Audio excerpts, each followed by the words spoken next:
Thanks for joining us, Luigi. No, cool. It's good to see you and chat to you again. So, yeah, we do. I think you're right. It is about 9 or 10 years that we go back. Um, yeah, so it's great to be chatting and catching up. Great, excellent. So, so with Luigi, look at the questions that I always ask at the start of every conversation that I have is, how did it all begin? Why technology? What's your earliest memory? Let's say. Yeah, well, so I mean, as you know, I was born in South Africa of Italian heritage, and always as a young kid was curious about things, like we would get like little, I think it was Meccano in the days, these little plastic toys and play around with them and work out how they were they like the cars, like the matchstick kind of box yeah, cars? yeah, and then it wasn't my time, Luigi. Then, so yeah, and always fiddling around, seeing how these things put together and worked and so on. And then in high school, I met a German guy actually, whose father was working for Siemens at the time, and he was into electronics, and he had some amazing little electronic circuit boards, and he would potter around with those type of things, and I really got curious, and we did a project together building amplifiers, and it was my first excursion into electronics, and it was really interesting. And he had, we would go to his dad's setup in the middle of the center, and they have all the drill presses, all the soldering machines, and all the components, and we basically built this amplifier, and I learned a lot, and I was really interested. And then so when I finished high school, my first interest then was to go to uni and study electronics. And so yeah, that sort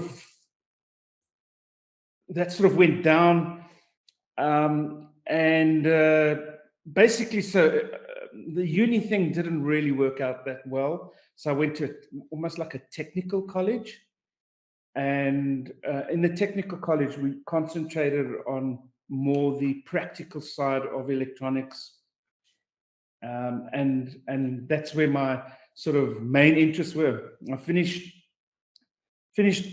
college, graduated, and then it was, in South Africa, we had to do 2 years national service, and I got drafted in 2 years national service into the radio corps. So what did that look like? So luckily in Ireland we don't get drafted into national service, luckily for us, but I know a lot of countries do that. So what did that kind of look like for you, if you don't mind me asking?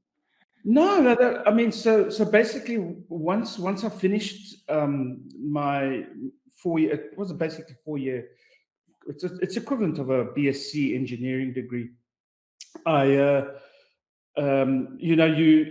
You basically get given, every year they send you papers. You've been drafted into the National Defence Force, and you have to show up at this time for your 2 years national service. And I would get, because I'm studying, you'd get, it gets deferred. Eventually,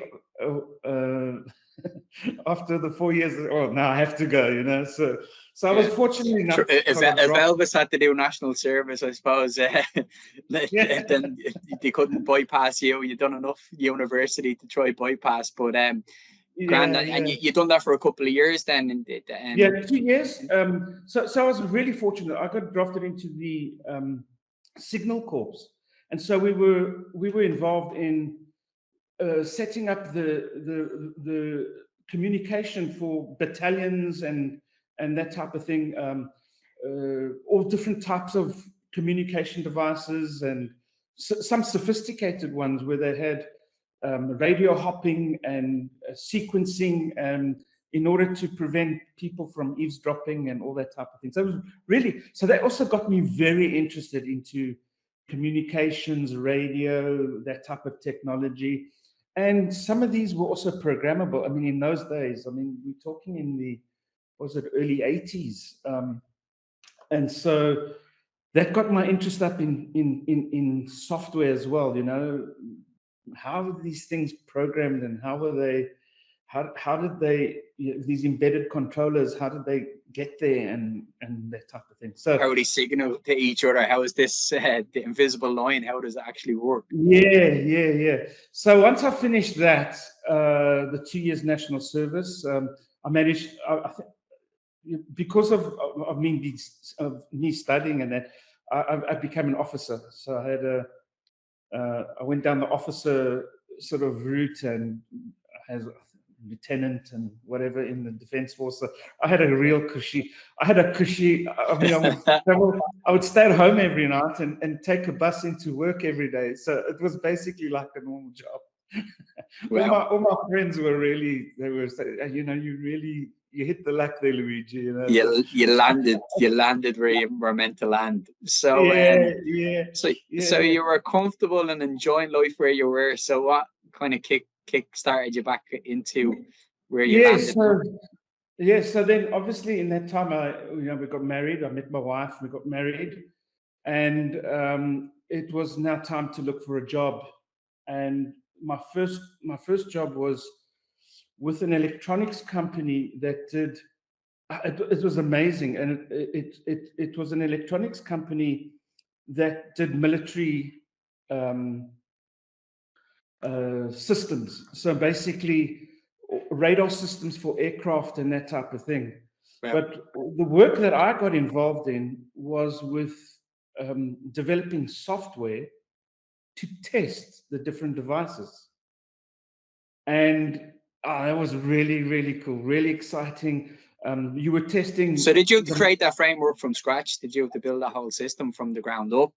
Was that how that worked? So basically we had these automated test instruments, very sophisticated, very involved. So they would test microprocessors, they would test your radio communications, your radar, because these were devices that would sit in aircraft and are radar based. So they'd be tracking missiles, tracking.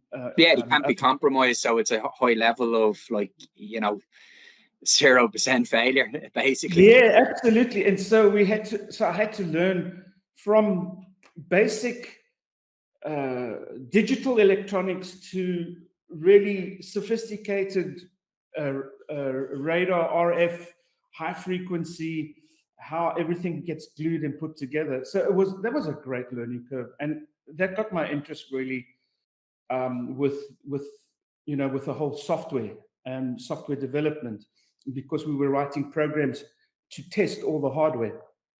And eventually what happened was in the late 90s, or should I say early 90s, then the whole political situation changed in South Africa. I'm sure you know, Mandela came in. Of course, yeah. Yeah, which was great. And you lived through it all. The Rugby World Cup, and were you on the ground when they won the World Cup? No, actually it wasn't. I mean, in those days, it was, your head down and you just want to ignore. But what I mean, were you in South Africa when you won the World Cup that day? Yes, were you actually in South Africa? Because I heard that was probably one of the best days in South African history in terms of culture and people coming together. So were you around for that day when you absolutely. It was magnificent. It was magnificent to see South Africa after all the years of being banned or sort of sidelined from international rugby, coming in and having this massive win. It was great. It was great nation building because of the whole apartheid system and all that. Yeah, of course. So, but as a result of the whole political change, the government contracts for Defence Force, Air Force, Navy were all sort of scaled down. And I had to make a career change, and so even history was moving your path in terms of even the biggest offence in the world. You were on you could see how it was swinging in different ways. So obviously coming out from Mandela making president obviously at that time, and then where did that bring your journey to? moving outside of the defense side of Yeah. things? What did that look like? Yeah, I mean, as I mentioned, I had to make a career choice because of the contracts being shut down, moving away from these heavy pre-apartheid sort of defense force systems to post-apartheid. Now that we having a country that is more integrated. So I started with a company called Q Data in the day, and they were mainly involved in banking and insurance systems. I started as a consultant, obviously, because they're saying, look, you've got all this electronics background. We need to see that you can actually program, you know. So I said, look, Yeah. I can do one or two things on a computer. So you officially became a programmer kind of in the early to mid 90s. Yeah, that's right. Well, put it this way, software development now for financial systems rather than for software development for hardware systems. So there was the big change. And so I started as a contractor, and my first contract was doing C, and we had a database called Infomix, and we were working with a bank doing, in those days, they still had the good old check. And you would write a check, and so my history of that, I was quite young. I don't want to give it away, but my history of understanding that is probably the film Catch Me If I Can. So where he was, working on the checks and stuff like that. Is it Leonardo DiCaprio and Tom Hanks, isn't it? The film Catch Me If You Can. So yeah, definitely, I can remember it through the film. That's how I could relate to it. But yeah, is that correct? Kind of those very checks. Cool.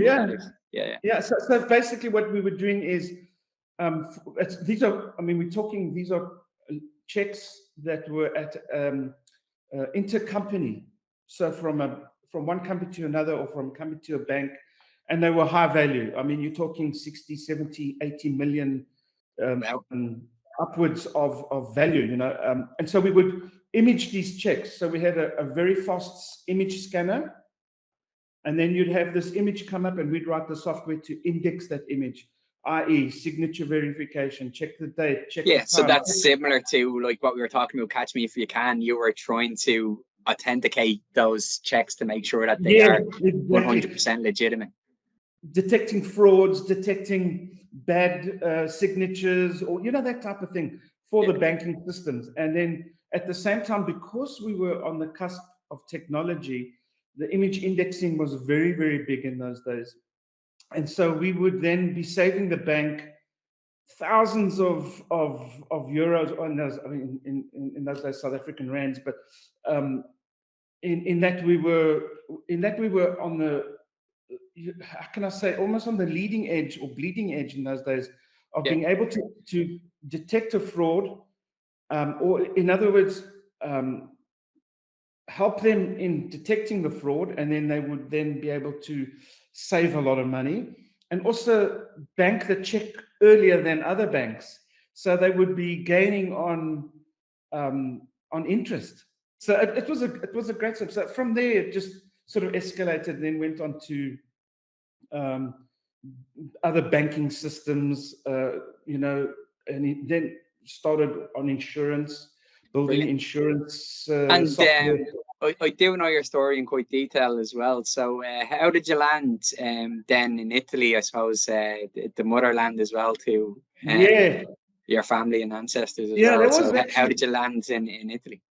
That was fairly interesting, because so along the way, as I mentioned, we got married, and after I think 5 years of marriage, we had our first son, and then the years went on, and eventually I looked around and we got 6 kids. So it was a nice mix. We had 3 girls, 3 boys, and so we eventually got to a place where we looked at the current situation in South Africa.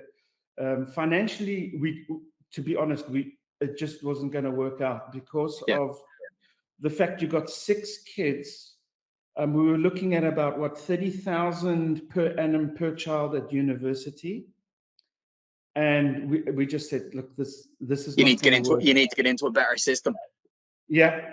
And so we decided, from a financial, and because I've got Italian citizenship, we decided to move. So we moved. I managed to get some work in Italy, in Milan. I worked also on a contract basis for various contracting sort of agencies, also in the finance, insurance. Actually, I worked on. And did you find with contracting you were kind of learning a lot? Like, so from your journey and your story so far, Luigi, like it's a lot of going in, trying new things, new systems that are only being created, as you explained. So, did you find then becoming a contractor from your experience of trying new things, it was easy to transition from like a permanent employee into contract, or how was that transition? Yeah, no, look, the contracting is difficult. I have to say, it's so becoming so in the early days, like I mentioned, with the military contracting, I had a basic salary, and I had medical, and I had pension, and all those cool things. Contracting is, if you don't work, you don't get paid, and so I think that has sort of set up. So you're a permia heart, Luigi. That's what you're trying to say. It's a different game. That's when I'm speaking to friends of mine who are contracting, and obviously I'm permanent. It's like the permanent people are the cat that get the cream, and the contractors are the ones that have to go out and get it. So exactly, yeah. But that set up the stage for me to be able to work in Italy, because obviously, you go in, you considered. I mean, they also have to understand you, your level. In those days, they were early. I mean, in the early days of Java, so I had to get myself up to speed with J2EE. The whole Java. Yeah. The whole Java I'm sure there's still some companies probably using J2EE. I wouldn't be surprised. Trust me. Yeah, the days of WebLogic. Yeah. And IBM's offering of J2EE, and so it was really interesting, very challenging, but it's sort of it was difficult in that the contracts would only last 6 months, so then I'd have to move. So I worked at Monte Paschi di Siena, which is one of the oldest banks in Italy. They were founded in the 1400s, I think. So it's amazing history. That's Da Vinci times, isn't it? Da Vinci. Yeah. They set up one of the oldest banks, I think, in the world, if I'm not mistaken. But anyway, then did some work for Mediolanum, which is another bank, and then eventually landed up with BNP Paribas, and that was in the 2008 sort of to 2014. I was working there. Yeah. Was interesting, really interesting work. BNP Paribas, a big bank. They were there's an Italian Banco Popolare in Italy that was bought by BNP Paribas, and then they amalgamated. You've done well as well to stick at it there between, like, obviously 2008 to 14. Obviously the financial crisis was going off then, like, so. Yeah, exactly. You were in the middle of that as well, within a bank and everything like that. And in fact, that's the thing that got me to start looking, and that's, I think, when we met. Because what happened was, at the end of 2013, 2014, BNP Paribas said to me, I was still on contract basis. They said they would really like to have me on permanent, but because of the whole financial crisis, the headquarters in France weren't going to be offering permanent positions. And so they said, and we're going to be more than likely cutting a lot of the contract work. And so that's when I started looking. I said, oh no, I've got to now look for work. And at the time, my son-in-law said, look, I know you're keen on staying in Italy, because obviously we had the kids in university and in schools. I didn't want to move, but he said, to be honest, the crisis is so bad, you're not going to get much work here. You might have to broaden your scope. And I think that's when I saw that the Red Hat offer was out there, and I think it was through you. Yeah, you applied to myself. I think I remember the conversation that we had. To be honest, I've that have a photographic type of a memory, but I remember chatting to you, and you were saying, and you were chatting away to us, and you were saying about your family and your situation and everything like that, and especially as a recruiter, you have to be skeptic in terms of people, are they actually going to relocate, are they going to come over, or but I think from speaking to you, you're definitely 100% a genuine person. And when we had the conversations, what you've done and what your passion, I think the big thing that when you found out was actually Red Hat that were looking to hire, you could actually hear the passion in your voice for Red Hat, because I think you were working on some of their devices or some of their technology way back when. So I can remember that conversation. You're like, Red Hat, and you're like, no, they won't be interested in me, kind of thing you were saying to me at the time. And I was like, no, trust me, they will. So so that journey kicked off. So I know you were living in the beautiful Milan, if I'm not mistaken, if memory serves me right. So, and then I brought you to the beautiful sunny Waterford. That was part of the whole Red Hat deal. They said, look, we did the whole interview process. I remember that was quite stressful, to be honest. Just a quick one. While we were doing the interview, I remember John Frizzell and John's still a great friend of mine, and I'm sure a great friend of yours. John's great. And really enjoyed. They asked me to do a coding exercise. An exercise, and so I tried to submit it. And on the day, how weird was this? You had to send me zip files and all, if I can remember. Did you have to send me loads? It didn't work. You had to send me zip files. They had a DDoS attack on GitHub, so I wasn't able to push my code to GitHub. It was just completely blocked. So John and Jason Madigan, they said, okay, do this. Get your zip file, send it off to you. And then I think you then we shipped it into them. I'll tell you, that was so I remember, because we had a time frame. I remember we had a timeline, and it was like and especially you were moving from Italy, and they were like, is he interested? What's going on? And I was like any recruiter was like, he definitely is, because you were like, and listen, what's meant to be won't pass you by, and it all came together. So and I have to thank you for that, because I think you thanked me enough. I think you gave me 2 bottles of prosecco and stuff like that, and you're definitely one of my better candidates. So I can it's always been great working with you, Luigi. So then we jumped into to Red Hat. So you arrived here in Ireland. I remember your wife and yourself landed over in Dublin. We met in Dublin, and then you made your journey down to Waterford. So how was that transition like? So obviously coming from Milan, and how did you kind of speak to your family? How did it all come together? Well, that was I mean, that international moves are really difficult, and the older three had already, two had already. No, the one was still busy. He's studying medicine.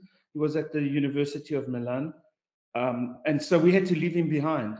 He was really not happy, but he had to fend for himself. We said, look, it's either us not having a home to live in, or living in Ireland and having some food on the table. And where is he based now? I'm sure he's forgave you. Where is he based now?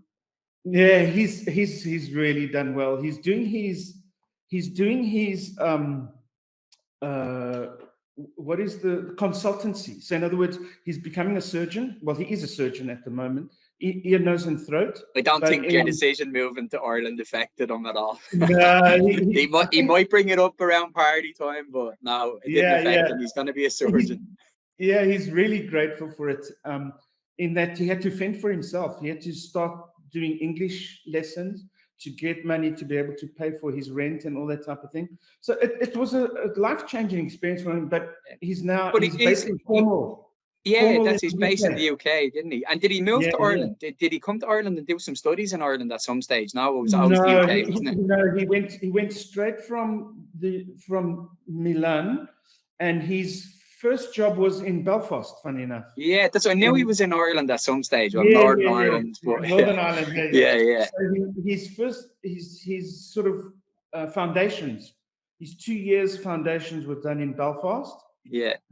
And then so even that decision, in my opinion, the decision that you made to come to an English, spoken country, prompted him to go and kind of improve and get English lessons, which has then resulted in where he is now.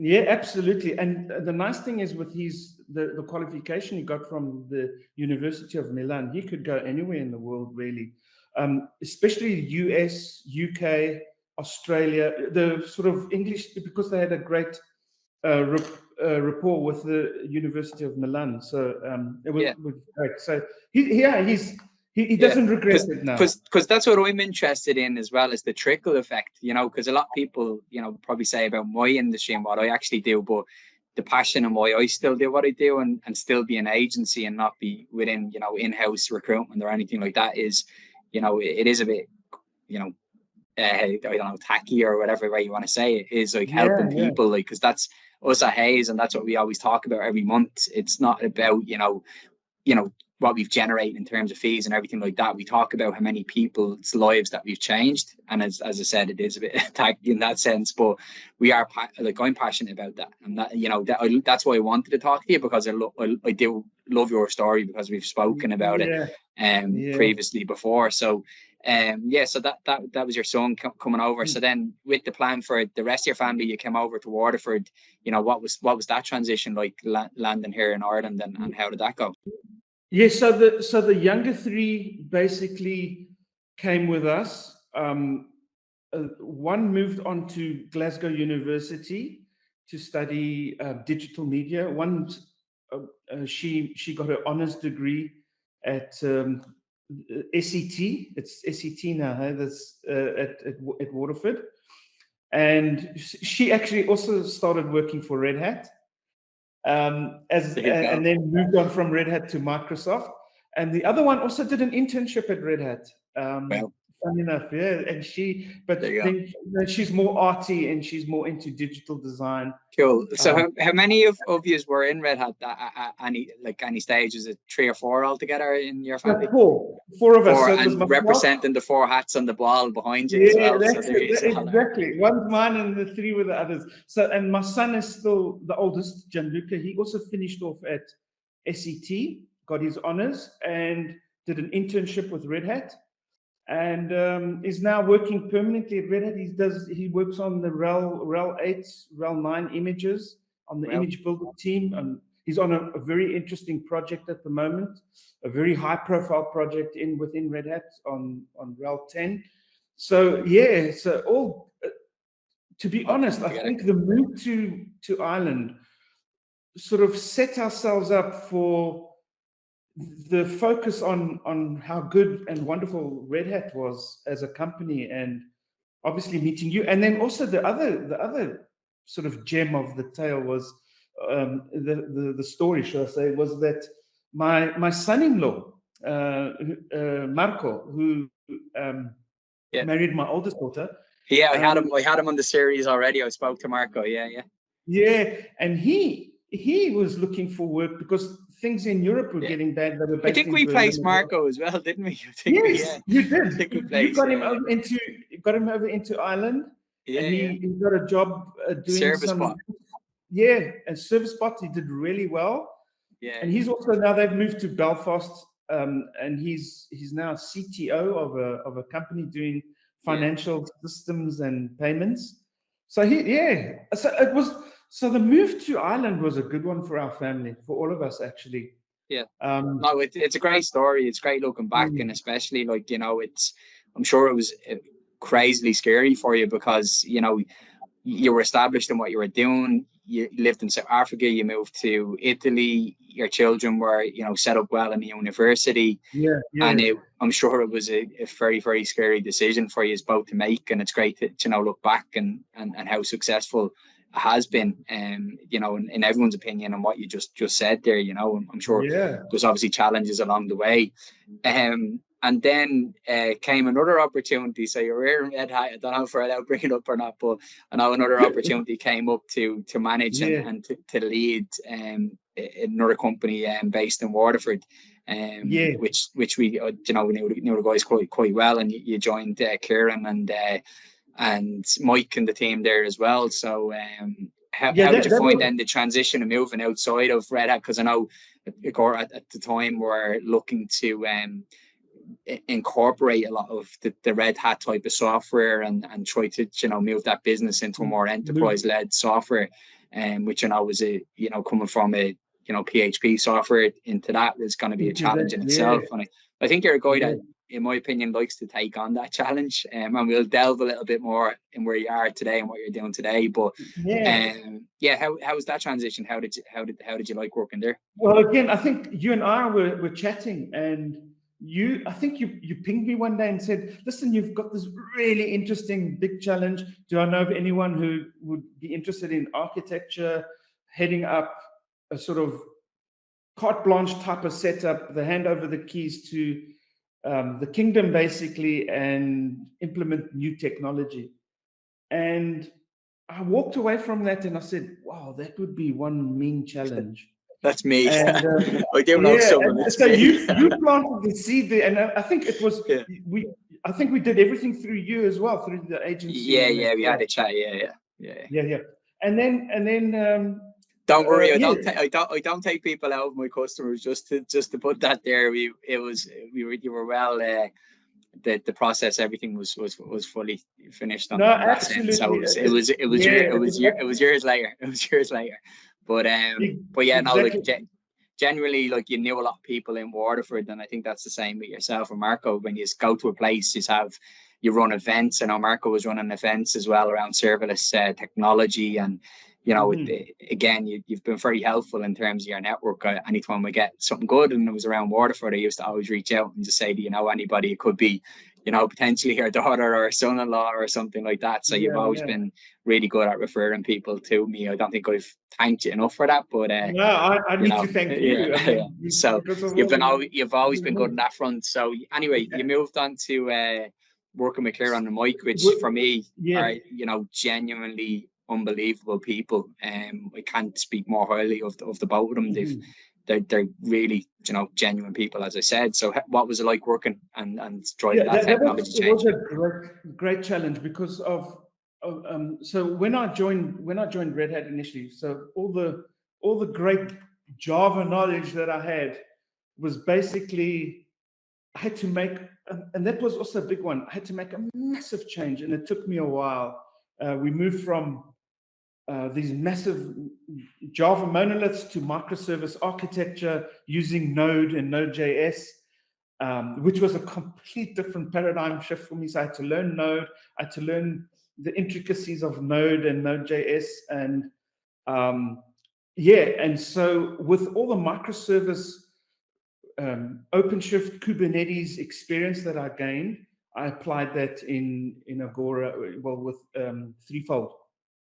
And we rebuilt the whole infrastructure. In fact, I think I saw the other day on LinkedIn a talk that John Dunn gave about how they transitioned all their new systems onto OpenShift. So it really, it was a heartwarming story, because it means that they've really embraced the whole architecture that, I mean, I'm not saying it's just myself, but I think I pioneered a lot of that for them to look at OpenShift and to see how. Yeah, no, I agree. I think you were a big part of that. I think you were the first person to land into that project when we were building it out. And we support football, and we've been and watched Italy play Ireland and stuff like that ourselves together. And the big piece I think that stands out for me is for me, looking at it, I'm a Manchester United supporter. I don't want to create biases there, but I always felt that we created like a Man City of technologists in there, like, yourself. You had, the likes of Barry Quigley, you had John Dunn in there, you had, Mike, and you have and like an absolute genius, in my opinion, like, coming in from, I think he was only coming out TSSG or one of the projects there, but You know, that guy is amazing. You know, and I don't know what he's capable of. You know, you more so. But there was a number of different people. There, I'm sure I'm definitely missing a few names. David French as well as another.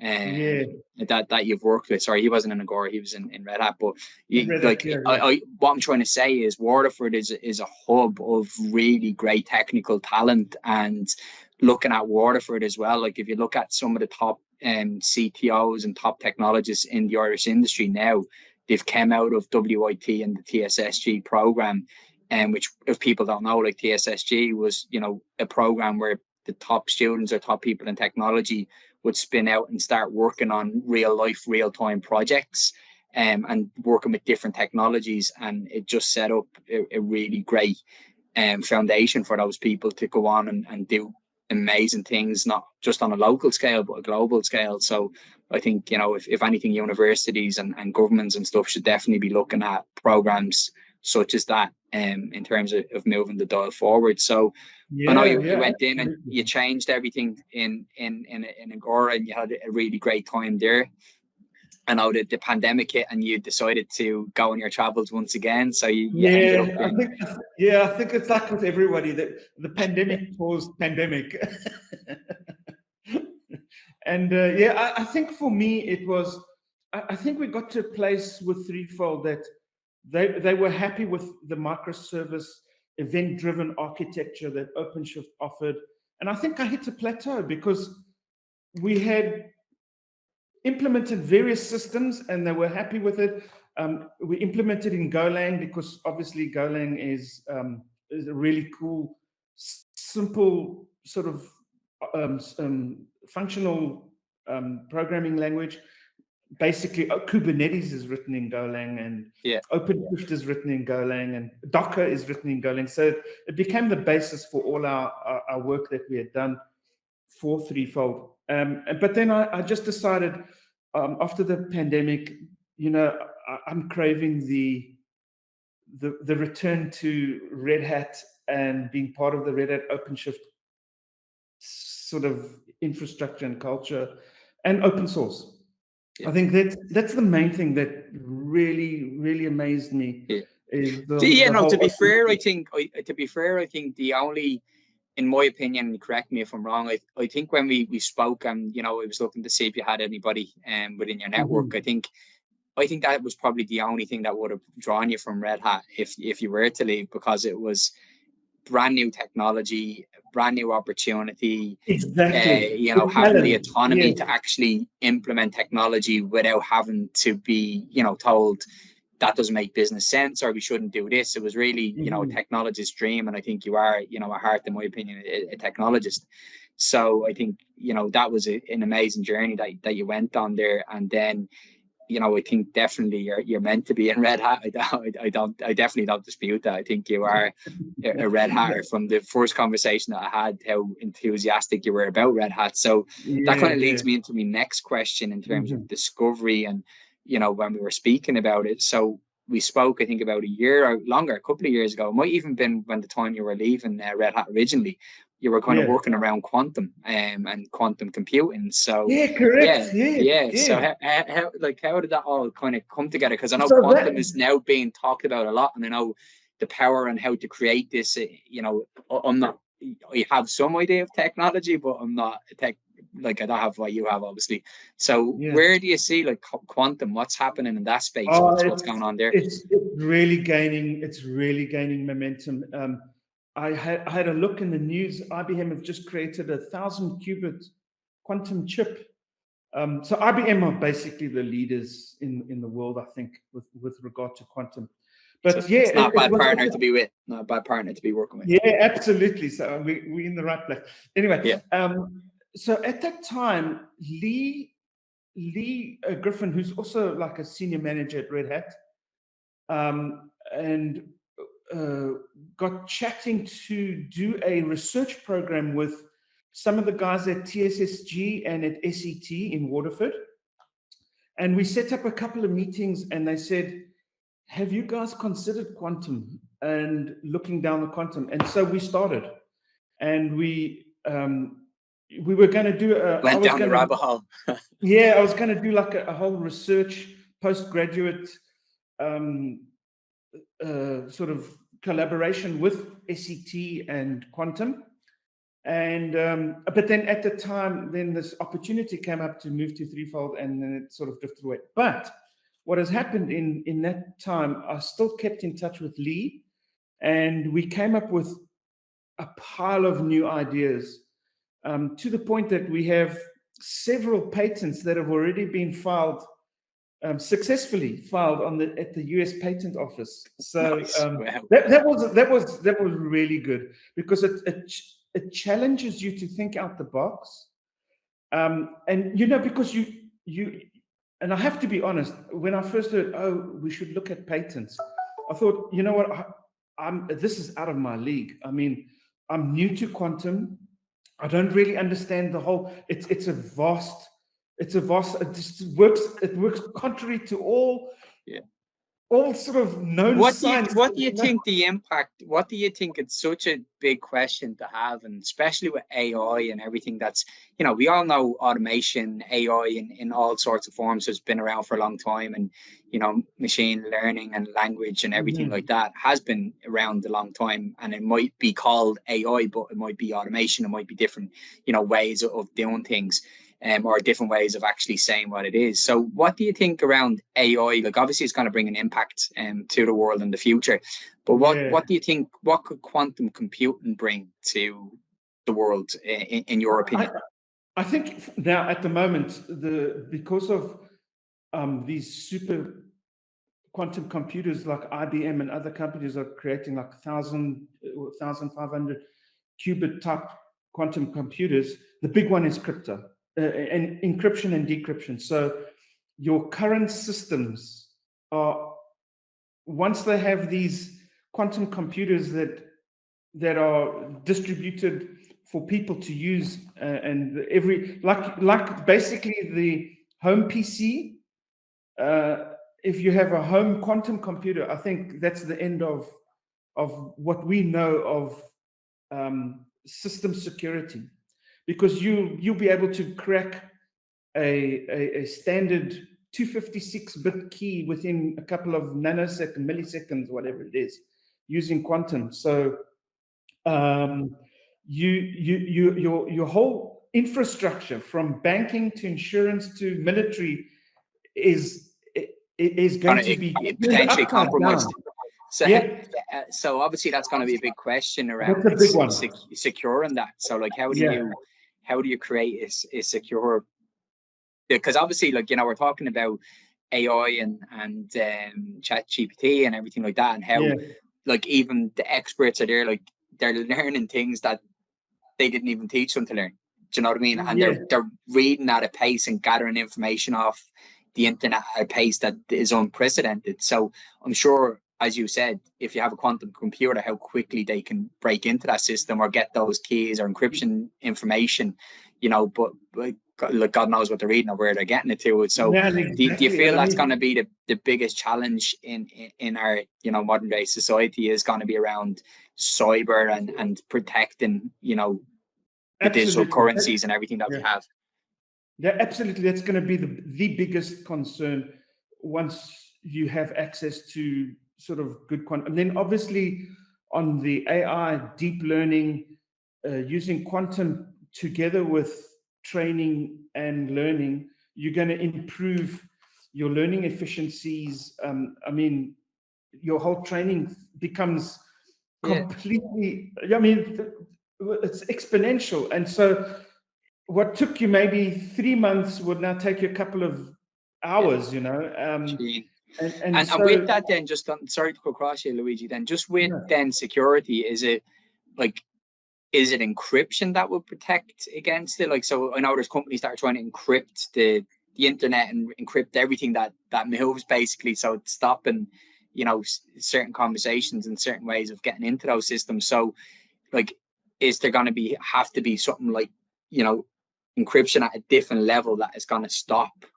The advancement of that? Is that kind of the challenge, or is that something that you see as potentially, a solution that you need to be looking at in terms of protection?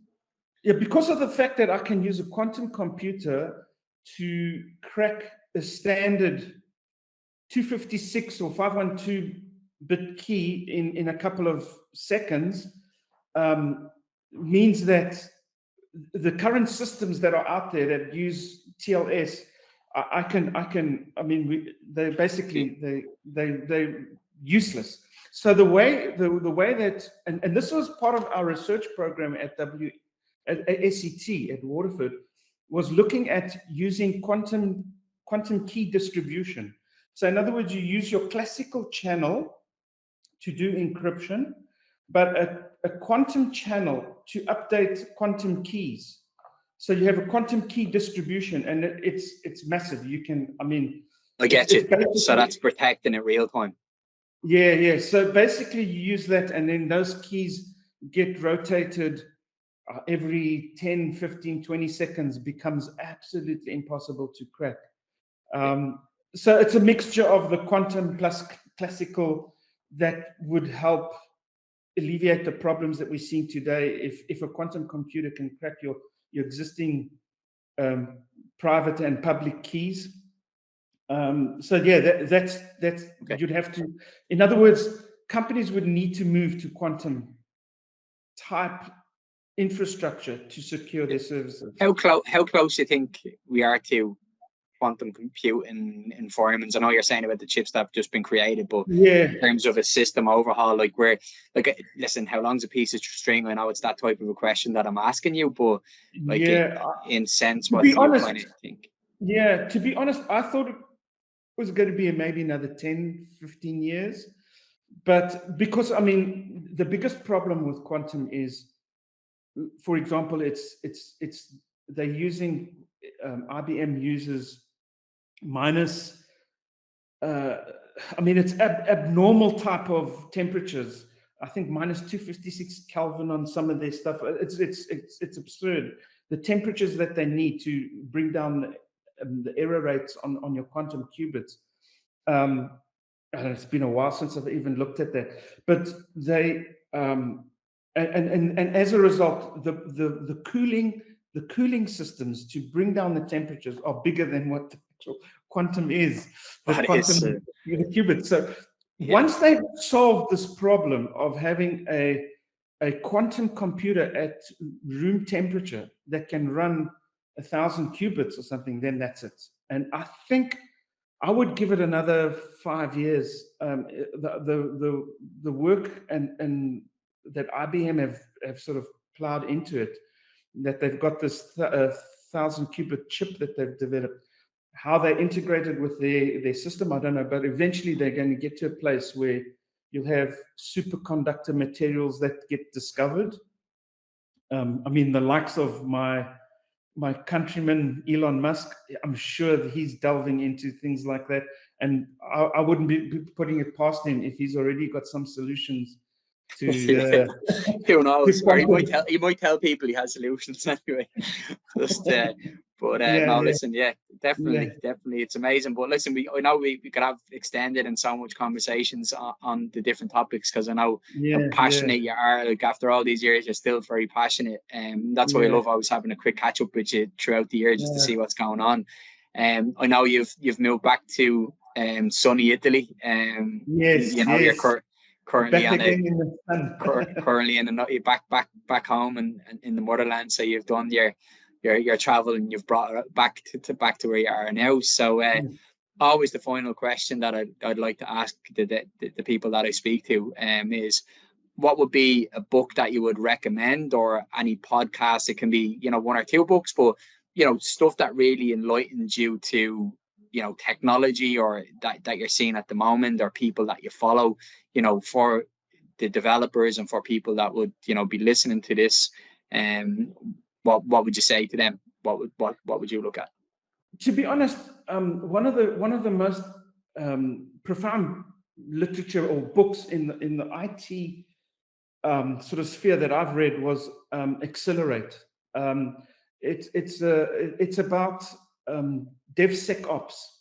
I think it was Nicole Forsgren and Gene Kim, a couple of and a couple of others that created this, and it talks about the revolution of and the data that they've created over the last 6 or 7 years on DevOps, and how, well, DevSecOps actually, and how, and basically the comparison of the main performers, or the big performers, like your Amazons, your Googles, your Microsofts, compared to those that struggle. What are the differences? What did they do to and what did they implement to actually be the tech leaders? And I would recommend that book. It was, I mean, 2/3 of the book is about their study, what they found, what sort of differentiated the high performers as opposed to the low performers.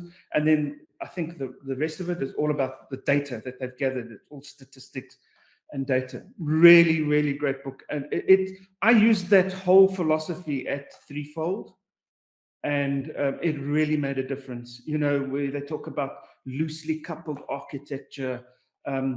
It's not about the tools, it's about architects giving, looking at outcomes and relying on people rather than worrying about the actual tools that they're using. It's brilliant. So yeah. It really helped us move forward with, because it's a massive change. You're going from one sort of archaic type of technology to new technology, and implementing the things that they've put into practice that they've found really good. And then obviously I've got other books on cloud native DevOps, Kubernetes. I think that was a couple of guys from Red Hat. A good book on the raw basics of Kubernetes and how Kubernetes works, and one on operators, you know, the basic intrinsic parts of Kubernetes. So yeah, those are but I would recommend above all Accelerate. Accelerate. Perfect. Yeah. Brilliant. Yeah, no, that's excellent, Luigi. I think again, we could have went on for at least another hour in terms of your whole career, because it's been a lifetime in technology, you know, at this stage, and a really, really interesting journey that you've been on. So, no, listen, thanks again for your time, Luigi. It's always great catching up with you, and I wish you the best, and we'll be sure catching up in the weeks and months to come. Okay, mate? Yeah, absolutely. It's been a great pleasure. Great chatting to you, man. Cheers. Talk soon. See you. Bye-bye. Yeah, cheers. Bye.